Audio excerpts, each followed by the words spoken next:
¿Qué tal, camaradas vitales socialistas? Los saluda su amigo Eric el Rey Castañeda, una vez más para invitarlos a que se suscriban a mi canal de YouTube Eric Castañeda Ochoa. En Facebook me encuentran como Eric Vikingo, en Instagram como Águila Vikingo 23. Espero estar en contacto con ustedes para seguirnos aventurando en este enigmático y maravilloso mundo de las ciencias sociales, específicamente de la historia tanto de México como universal. Muy bien. Hoy en la historia de México vamos a hablar acerca de la Revolución Mexicana, este movimiento armado gestado por el joven hacendado Francisco Ignacio Madero González, quien orquesta este movimiento con el objetivo de derrocar a la dictadura porfirista, cuyas causas vamos a mencionar a continuación, y las cuales fueron de índole política, económica y social. Esto consistió en lo siguiente. Primero que nada, en cuestión política fueron las constantes reelecciones de Porfirio Díaz como presidente, quien prácticamente se estaba perpetuando en el poder. Para ser exactamente 35 años que Porfirio Díaz ya llevaba perpetuándose en el poder, reeligiéndose constantemente y conformándose una estructura política en la cual el pueblo en general no tenía cabida, solo la clase privilegiada, así como también su política represiva de aplacamiento a todo aquel sector social que intentara una represión hacia su gobierno, lo cual causó irritación y descontento social, y a medida que sus opositores fueron aumentando, entre ellos los hermanos periodistas oaxaqueños, los Flores Magón, con su periódico Regeneración, criticaron duramente a la dictadura porfirista por su mal proceder, así como también la familia Cerdán, quien valientemente se manifestó en contra del mal gobierno porfirista, lo que sin duda generó que las fuerzas policíacas del gobierno porfirista saquearan su casa y arrasaran con todos y cada uno de los integrantes de la familia Cerdán, lo cual sin duda alguna significó una de las más grandes masacres en los momentos previos al estallido del movimiento armado de 1910.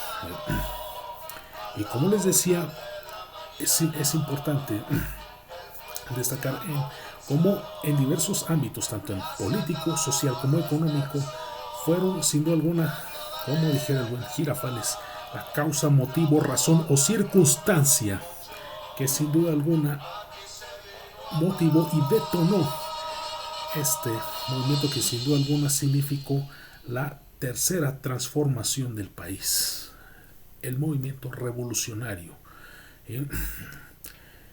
En cuestión económica es importante destacar qué situaciones se dieron. Si bien económicamente el país estaba estable, sí, había cierta infraestructura, había inversión extranjera, pero eso solamente benefició a unos cuantos. Los menos beneficiados fueron la clase trabajadora, integrada por los obreros agrícolas y campesinos, quienes pagaron un alto precio en cuestión de sus propiedades. Principalmente, y aquí basta destacar uno de los principales factores que motivó la revolución, como lo fue el latifundismo, que fue el gran acaparamiento de grandes extensiones de tierra por parte de los grandes hacendados, que eran gente privilegiada del gobierno porfirista, y eso sin duda alguna, como les decía, afectó gravemente al sector campesino, los cuales miles de familias campesinas fueron severamente despojadas de sus tierras a raíz de esta política porfirista del latifundismo.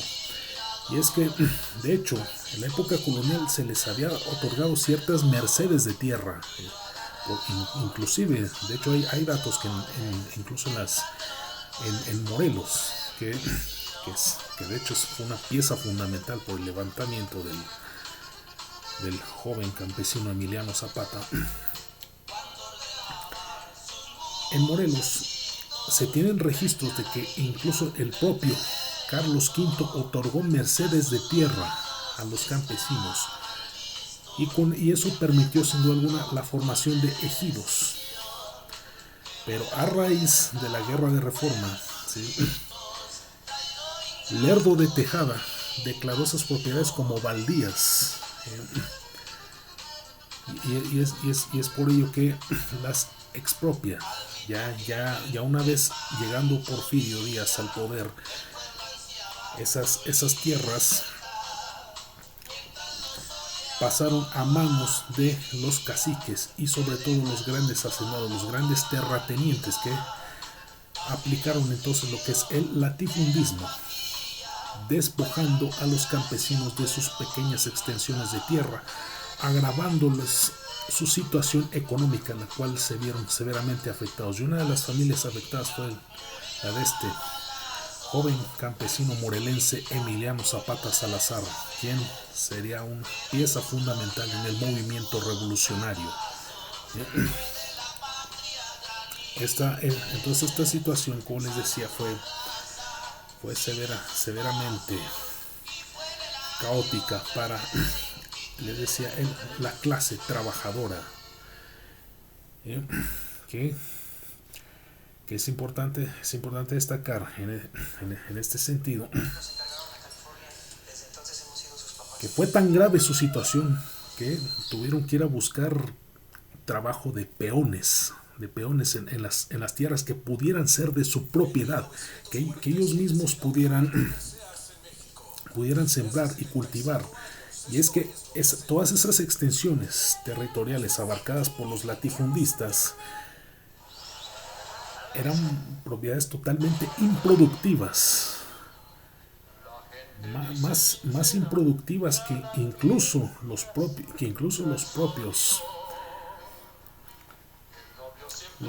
ejidos. Es decir, las pequeñas parcelas eran mucho más productivas. Los campesinos simplemente necesitaban un lugar donde poder cultivar.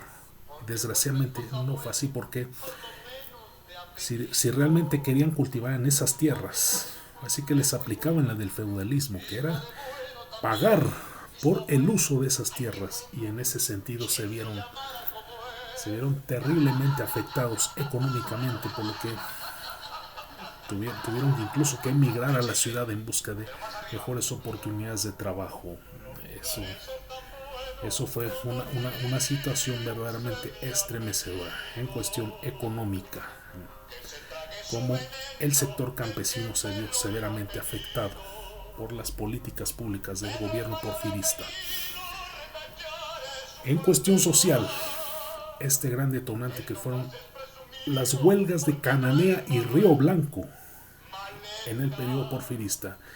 Es decir, dos plantas textileras en Cananea y en Río Blanco se declaran en huelga al manifestar las deplorables condiciones de trabajo que vivían los obreros, por la cuestión de que pasaban jornadas de trabajo agotadoras, sueldos miserables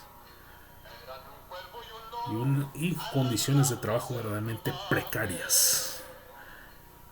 Eso, siendo condujo al estallido de la revuelta, y la respuesta del gobierno porfirista fue: mátalos en caliente. Fue así como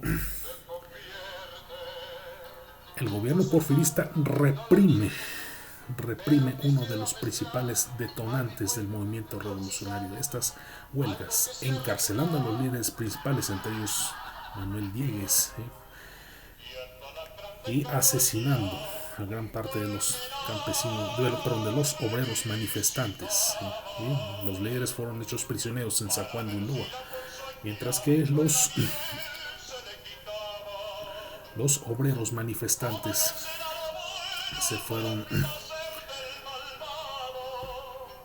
se fueron algunos asesinados, otros detenidos y otros desaparecidos. La política de reprimenda del gobierno porfirista. Y como les decía, esta ley mordaza que se le aplicaba sobre todo a quien cuestionaba el gobierno porfirista, tal fue el caso de los Flores Magón, a quienes les cierra el periódico Regeneración y al mismo tiempo los encarcela. Y la gota que derramó el vaso. Díaz, en la entrevista con el periodista norteamericano James Clearman, había declarado que México estaba preparado para la democracia y que él se retiraría del gobierno. Eso permitió entonces que Madero comenzara a gestionar su candidatura en gran parte de la República. De hecho, en su libro, La sucesión presidencial, se manifestaba en contra, pero así de forma noble, en contra del gobierno porfirista, y al mismo tiempo que promovía su candidatura. Eso sin duda alguna fue ahora sí que una de las grandes detonaciones. Y ocurre que Díaz, al enterarse de eso, se olvida de su promesa, ordena el encarcelamiento de Madero y se reelige nuevamente. En las elecciones de 1910, Madero luego es encarcelado en San Luis Potosí, pero se fuga y huye hacia Estados Unidos, donde redacta el Plan de San Luis, en el cual convoca al pueblo a levantarse en armas en contra del gobierno porfirista.